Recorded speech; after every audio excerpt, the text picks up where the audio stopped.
Origins, 14 Billion Years of Cosmic Evolution by Neil deGrasse Tyson and Donald Goldsmith, published in 2004. Synopsis. This book, it's an exploration of the cosmos, of cosmology, astrophysics, and exobiology. Not sure what else to say, the title says it pretty well, so let's go on. Starting with, should you read this book?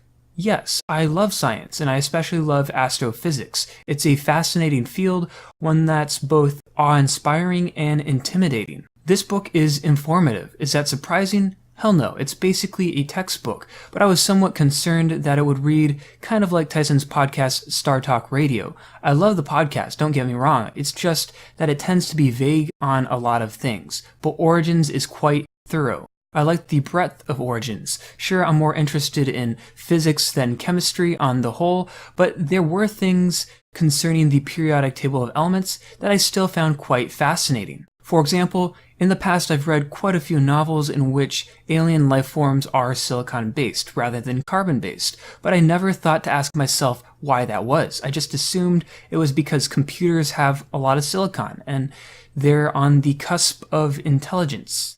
Turns out the answer is simpler than that. These two elements, carbon and silicon, they're just one space away on the periodic table. They have similar bonding properties, and they are capable of forming more complex compounds than most other elements. Furthermore, Origins does a great job of bringing things together. I've read a lot about space and the origins of the cosmos over the years, but I feel like I better understand how these various facts connect now.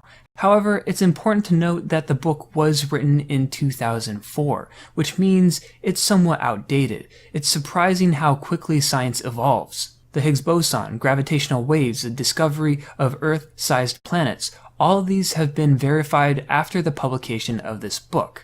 There are knowledge gaps in Origins that have since been filled, and there is a whole section of this book that talks about how we've yet to discover any planets smaller than Jupiter, which again, no longer holds true. Another issue I had with this book is how it can get unnecessarily technical concerning the history of certain discoveries. This constant used to be believed to be this number because of this or that.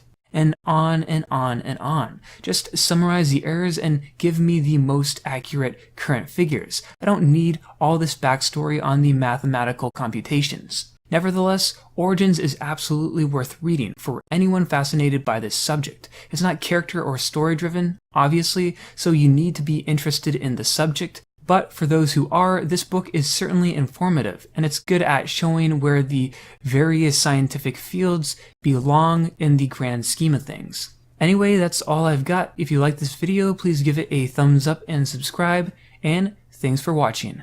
Peace. I encourage one and all to keep looking up.